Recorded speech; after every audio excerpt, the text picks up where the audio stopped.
You have to understand and you have to realize that a lot of times you're in your own damn way.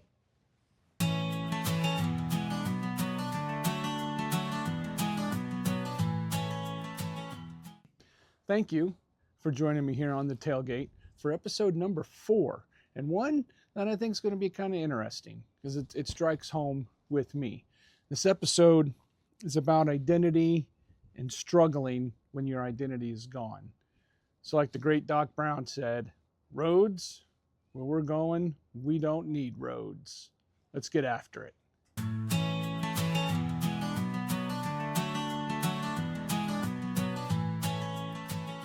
Today, we're going to talk a little bit about some struggles that I know others have had, that I've had, and with identity and what to do when that's gone, and what kind of spurred this. And it's something I wrote about. It's on Substack, and I titled it "What Happens When the Lights Go Out."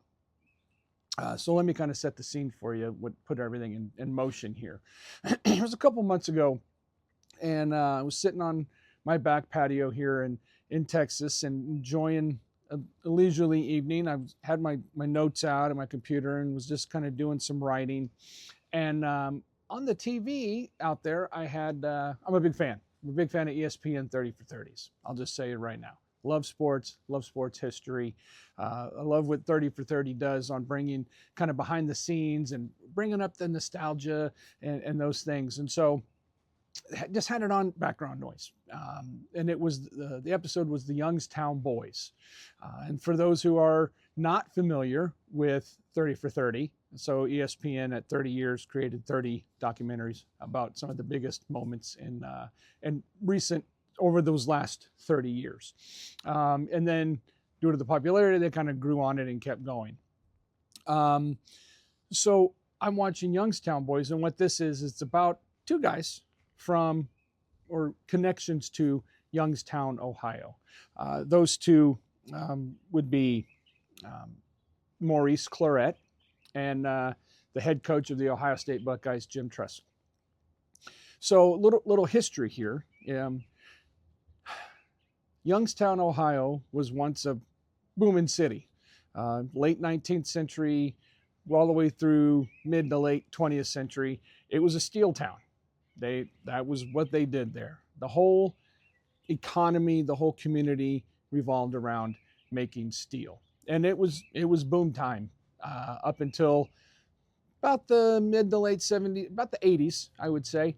And what happened was, for those who know, great. For those who don't, the steel industry in the United States pretty much collapsed.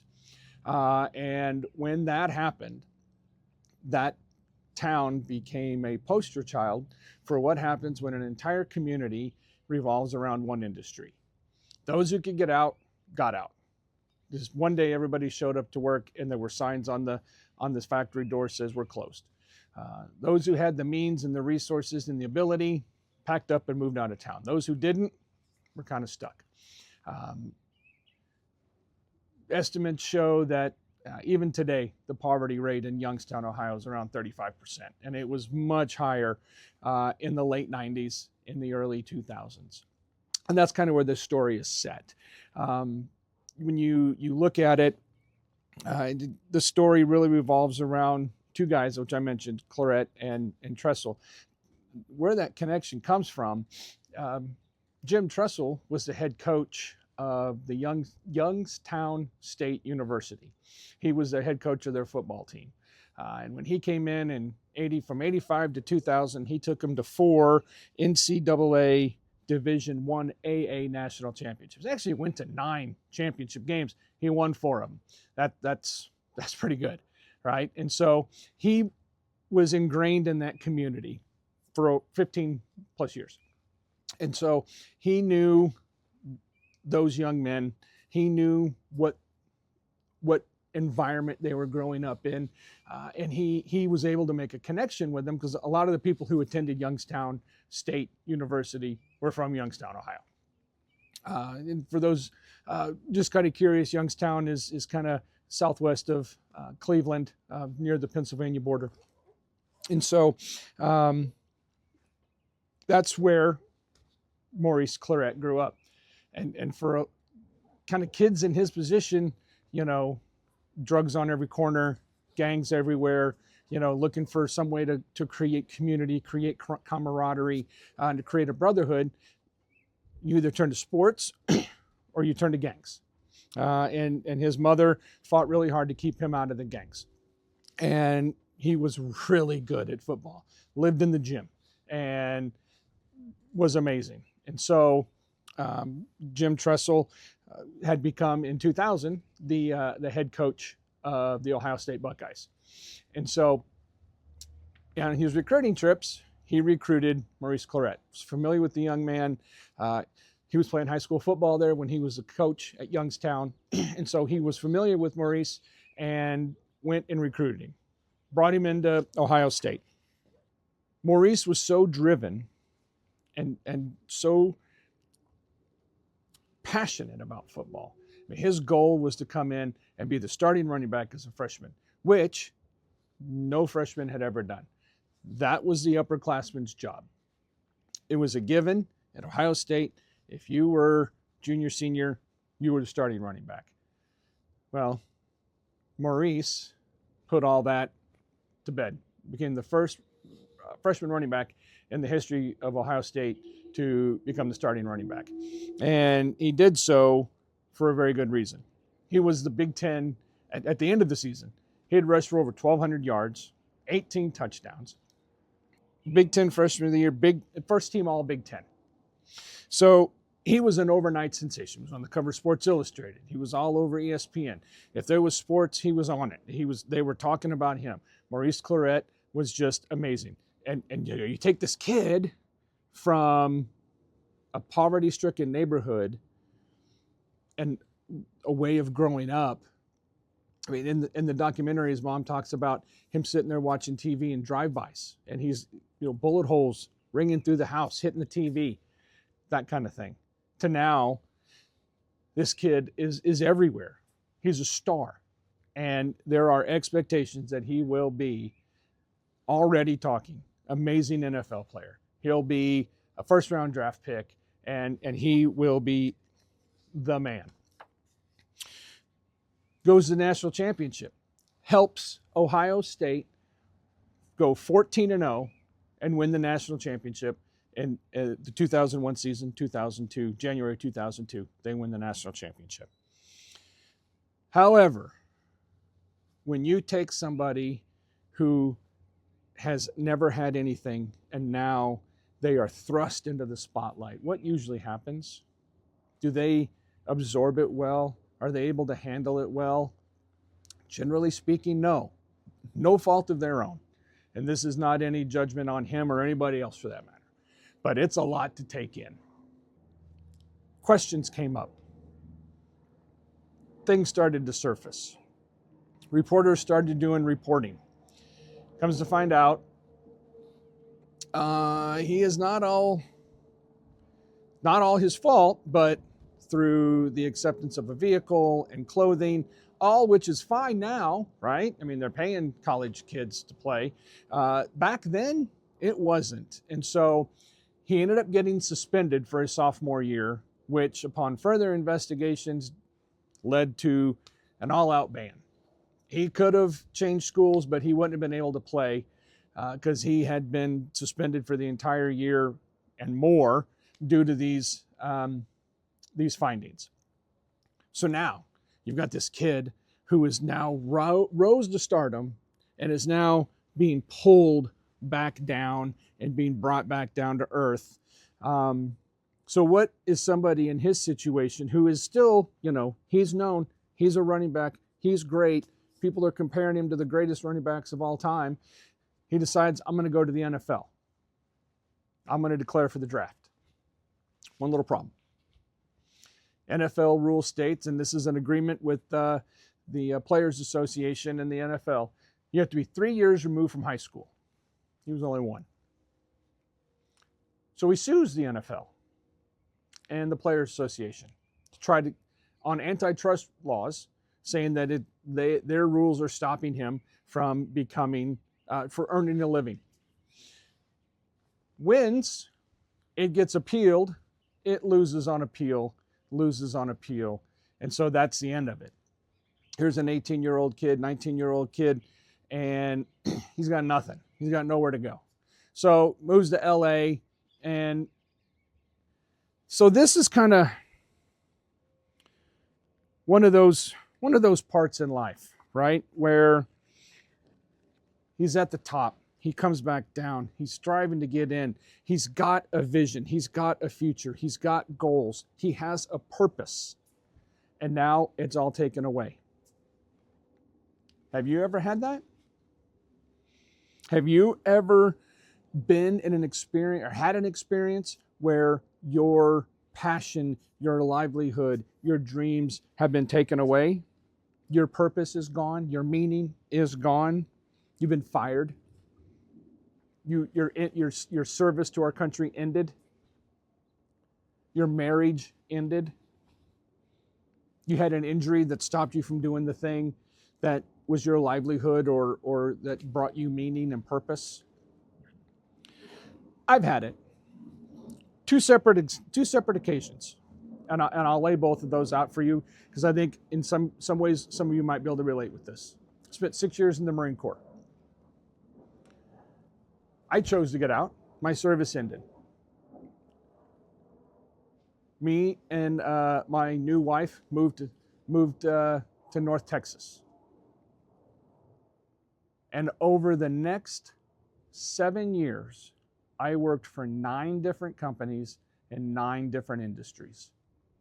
I was constantly striving to find what I had in the military. I didn't realize that really at the time. I was just like, this doesn't work. This doesn't work. These people are horrible. I can't work here. I don't like this, right? I was never fired. I just could not, I don't like this job. You know, when you're doing security, it doesn't have the same meaning and purpose, right? I was installing fiber optic equipment. Sure, I had a lot of responsibility. And the job itself was great. But there was something missing. When I worked in tech, I worked in data centers. Something was missing. Upon reflection and looking back years later, I discovered it was a couple of things. The community, camaraderie, and brotherhood that I had when I was in the military. That I was striving for that intentionally or unintentionally. Couldn't find it. The other thing was meaning in the work. Now, I was a security guard in the Marine Corps. I guarded embassies. That had some purpose. Everybody and everything in that building was under my charge. Whether there was an intruder, a fire, you name it, whatever, I was the one everybody looked to. Me and the guy, my brothers and sisters around me. That had meaning. I got out and doing corporate security had no meaning. It was making sure that somebody's not, stealing a stapler or pissing in the corner. Doesn't have the same pull, if you know what I mean. The other example, for those of you who've been following the podcast, when Honor, Courage, Commitment closed down. And I've talked about this in another episode. That was my purpose. That was my meaning. That was what I felt was my God-given purpose, was to go out and help veterans find their next mission, whether it was employment, whether it was entrepreneurship, whatever it was. That was my thing. That's what our organization did. That's what we developed it into, and that's what it was striving for. When that went away, man, crushed. Took forever to get past that. Have you been in that situation? Have you been in a spot where you don't know what's coming next? Where you've got this thing and you're riding high. You're on the top of the wave, brother. And then, whoop, over the edge. Now you're down in that dark trough. And you're like, I don't know which way is where. Kind of feel like Ricky Bobby. You know what I mean? You don't know what to do next. And just everything feels lost. I feel it. I've been there. You know who else has been there? Maurice Clarett. He had everything going for him. and it was all of a sudden gone. So now he's trying to find his way for the next 2 years, living in California, living with a billionaire, and he's trying to do different things to earn a living, and he's just trying to stay in shape, trying to be ready so that when he turns, 21, he can go into the draft and fulfill his dream of being an NFL player. I talked to other guys around circles that I've been in the past, athletes as well as veterans. A lot of the veterans I talked to expressed the same thing I just expressed. But, when I talk to athletes, I talk to professional athletes, guys and gals who played college athletics, and that I hear the same thing, and I see a connection between those two groups of people, veterans and athletes, and here's why. The athletes don't miss the game so much. I've talked to guys who played in the NFL for 15 years.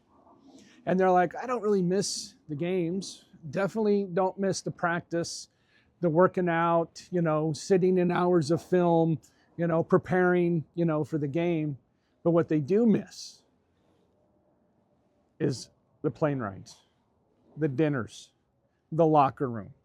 When you're just with a group of guys that are going through the same experience, the same trials and tribulations that you're going through. And we find that in the military. I don't miss being on deployment. I don't miss, let's all get on a line and let's clean the area. We got to figure out something for you guys to do. Let's go to the field. Let's go do this, that, or the other. None of that is missed. What's missed is the sitting around on the ship, just connecting with other brothers and sisters, playing cards for no reason at all, knowing that, all right, we're about to get in this LCAC and we're about to go on beach and we don't know what's on the other side, but he's with me. That's what I miss. Knowing that when I'm in the embassy and that my brother is in post 1 and I'm in post 2, or he's the rover and something happens, he's got my back and he knows I've got his. It's the same thing with athletics. And so that a lot of people, and you'll find it's hard to find in corporate America, right? Everybody's trying to get up. What can I do to make myself look good? It doesn't happen in the circles I've been in.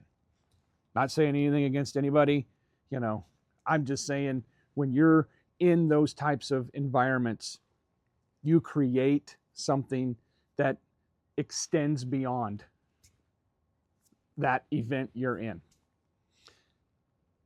I've got people that I've served with that I have not seen in years. I mean, we're talking 10, 20, 30 years. And we'll connect on a phone call, and it's like we were just hanging out yesterday. It is a lifelong bond that you create with these people. This is a tribe, right? That's what I'm talking about, tribe. Sebastian Junger lays it out beautifully in his book, Tribe. If you haven't read it, I highly suggest you do. He talks about how it is an innate thing within human beings that is evolutionary for us to be in a tribe. The Bible talks about it. The Bible talks about we as humans are meant to be together in a family, a tribe. And what a military unit is that on a microcosm. A athletic team, a football team is that. You create those bonds, you create that tribe environment. And it gives support to you, and it gives meaning to what you do and are doing. Back to the story. Without football, Maurice, like I said, moved to LA.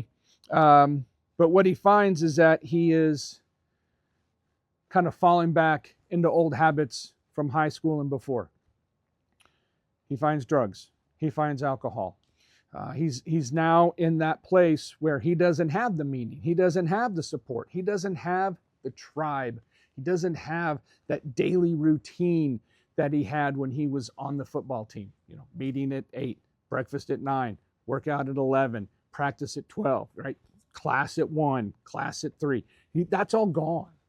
And so he's trying to find that momentum, and he ends up finding drugs and alcohol. And so he's now waiting until he's old enough to join the NFL. So 2005, NFL Combine comes around. He's invited to go. And he does not do well. And a lot of scouts and coaches see that this is not the guy that was on a football field 3 years ago. And it's not. Why? He's not in football shape. He hasn't played football in 3 years, 2 years. And so he is now heading to the draft. Expectations here down to here. He does get drafted the 3rd round by the Denver Broncos. And they bring him in, and he doesn't make it through training camp. He's cut by the team, put on waivers, and nobody else picks him up. So at this point, the realization is set in. Football's over. Football's done. Now what do you do? Now what do you do when you realize everything you've been striving for since you were in high school or before? I'm going to play in the NFL. And you worked every day through middle school, high school, and then you get to college, right? This is the final step, and then I'm in, and then boom, it's gone. And now you half-ass working at it, right? Because situation has changed, and now you don't get it. So what happens? He goes back to Youngstown, Ohio. And it does not go well. He is living with his, he's living in Youngstown, Ohio, joined a gang. Violence is a regular occurrence, drugs, alcohol. And so that's his new normal. He went from being on the cover of Sports Illustrated to now, looking at mugshots. And in, I think it was 2006, it all comes to a head, it all comes crashing down, and he gets arrested. Slew of things that he's charged with. The one question I have for you at this point, and the one thing that he did not do leading up to this point, mistakes were made, problems happened, but at this point, there are 2 roads that you can go down. And when you do reach this point and your purpose disappears, there's 2 paths that you can go down, right? And I'll say this before I get into that, everybody is different on how they accept this, right? And so one of those roads is that you take ownership. You know what? I messed up. I own it. I did it. I take it. That then leads to growth. We talked about it last week, right? Oh, I made a mistake. Yes, I accept it. It leads to growth. And that growth then leads to you finding and fulfilling a purpose. The other road that you can go down when your purpose ends is that you blame everybody. It's his fault, it's her fault, it's the system's fault. I was just here, and not my fault. What did I do wrong? That leads to escapism, because you're just trying to get away from this whole situation. You're just trying to get away from this environment. You're trying to escape from responsibility of the situation you are in. And then that leads to destruction. That leads to drugs. That leads to alcohol. That leads to self-medicating. And I will tell you that once you go down that road, you can turn it around. And I'll say this. I didn't go down all of those steps on the second one, but when HCC ended, I pretty much went down road number 2.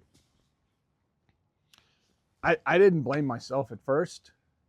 I didn't think it was. I blamed the system for not giving us enough money. I blamed this guy for leaving the board. I blamed this person because they didn't help. Well, I had it going. Not my fault. I had blame going. That's my pride. telling me that it's not your fault, right? And so I escaped from the situation. And how did I do that? Now I will say I didn't get into drugs and alcohol. No, but I got depressed. And I did everything on the planet to try to avoid it. The thing, not the depression. Didn't want to get out of bed in the morning. I had a wife and 2 sons. I was not a very good father, and I was not a very good husband. So I wasn't a good one at all.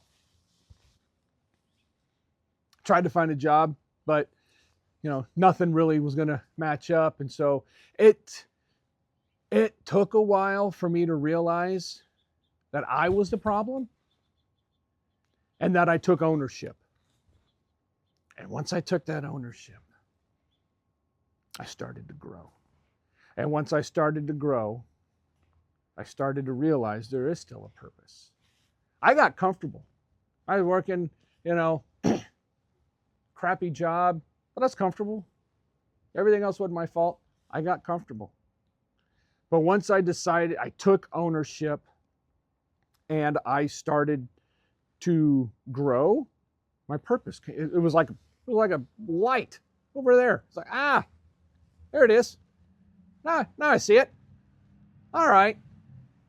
So you have to understand and you have to realize that a lot of times you're in your own damn way. You got to get out of the way sometimes and let God do his job, because he's already planned it out for you. He's just waiting for you to figure out your side. Took me way too long. Maurice, he took road number 2 as well. He blamed everybody and escaped the situation and self-destructed into drugs and violence. Got 7.5 years in prison.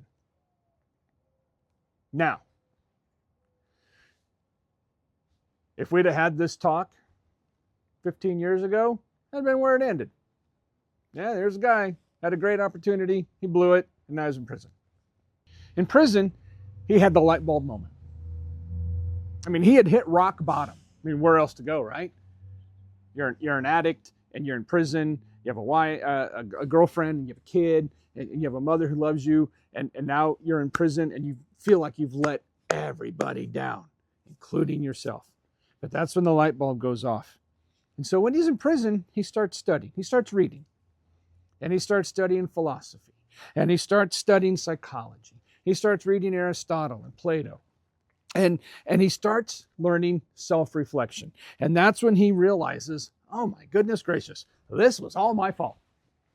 I'm the one who accepted the car. I'm the one who accepted the clothing. I'm the one who took the money in college. It wasn't anybody else's fault. I took it. I knew the rules, but I wanted to blame others. So he takes on that accountability. He takes on the responsibility for knowing he is the one who made the mistakes. And now he has to rebuild his life without football and being in prison. He gained the insight, here's a big one, the humility, and gained his purpose. He earned an early release, less than 4 years in prison. And he sees that he was lost and he was angry. And there's a beautiful quote at the end of the movie, and I'm not going to try to do it because I'll butcher it. So if you get a chance, you can Google Maurice Clarett, quote, 3030 Youngstown Boys. And it's him basically saying, I was blaming the world. I blamed everybody but myself. But a man with the weight of the world on his shoulders and no purpose is no man at all. And I can relate with that. I felt like I had no purpose. He had no purpose.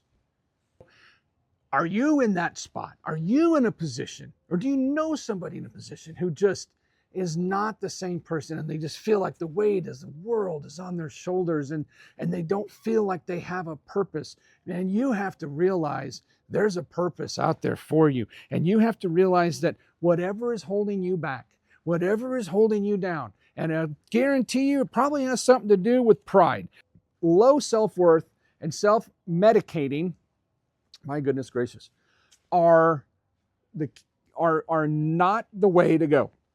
I have known people who were in the military, they got out, they can't find a job, and they can't find that that thing like I was discussing earlier, and they start drinking and drinking and drinking and drinking, and oh, maybe I'll try this and maybe I'll try that, and now they just feel lower and lower, and they just get to that point to where they're just so self-loathing. I'm such, this, that, and the other. You have to realize that you were put here for a reason. You were put here on purpose and for a purpose. He realized that when he was in prison. You know what he does now? He's a motivational speaker, and he talks to prisoners about that very thing. That was his purpose. He had to go through that trial. He had to go through those tribulations. He had to go down that road to figure it out and to get to the point to where now he is being used to brighten other people's paths, to shine a light on a road that they can't see. And he realized this because he knows, and he says it, I don't know everything. I didn't know that at the time. I don't know everything, and I need help. And there it is. I didn't do that. I need help. Have you ever felt like you were lost and you need help, but you're too damn stubborn to ask for it? Have you ever felt that way? I did. I didn't know that it was because I didn't want to ask anybody for help. I didn't know it was because I was too prideful. My wife pointed out that I needed some humility. God, I love that woman. She sees through all the BS, and she knows this is the way it has to be. And you need humility. Do you need a little humility? Do you need to sit back and realize, you know what, maybe I'm in this position because of my own damn way of thinking. And I said this in the last episode and it holds true now. We talked about pride last episode a little bit and how it can get in your way, and it holds true right now. Pride is your damnation. Pride blocks God's grace. 1 Peter 5:5. God resists the proud, but shows favor to the humble. You have to remember that asking for help is not a weakness. And if this is you right now, I want you to ponder this quote from Jim Trussell. He says this at the end of the episode, and he's tagged everywhere for saying this, and it's because it's great. And so Jim Trussell says, your goals are constantly revised according to circumstances, but your purpose supersedes everything. Think about that. Goals change based on your circumstances, but your purpose remains steadfast.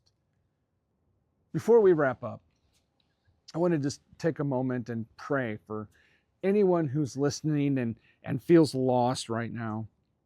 Anyone who feels like their purpose has slipped away, or they don't know who they are without that thing that they once held on to so tightly.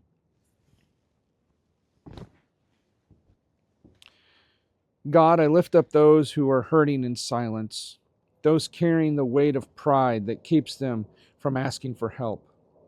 Those standing in the valley, unsure of which way to turn, give them the courage to reach out, the humility to accept the help, and the faith to trust that this is their season, is not the end of their story.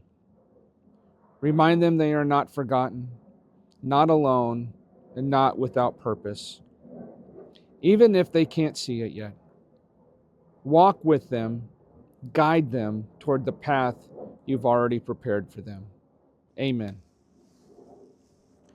So as we wrap up today, I want to humbly thank you for joining me here on the Tailgate today. I hope that you found some inspiration or some motivation for yourself or for somebody else that you know that this message will resonate with. I felt led to share this, and I'm not sure why, but this was the story that needed to be told, and I used the story of Maurice Clarett to tell my story, in the hopes that other people out there are in similar situations can use it for their story. Please give us a like. Click the like, the heart. If you would, please share it. Share it. And I humbly ask that you just take a second and leave a note in the comments. Follow us. Click subscribe. Follow us to catch out some more episodes that we've already put out and to get notified when the new ones come. And until we're here on the tailgate once again, this has been Tailgate Chat, driving your purpose and fueling your fire. Let's get after it.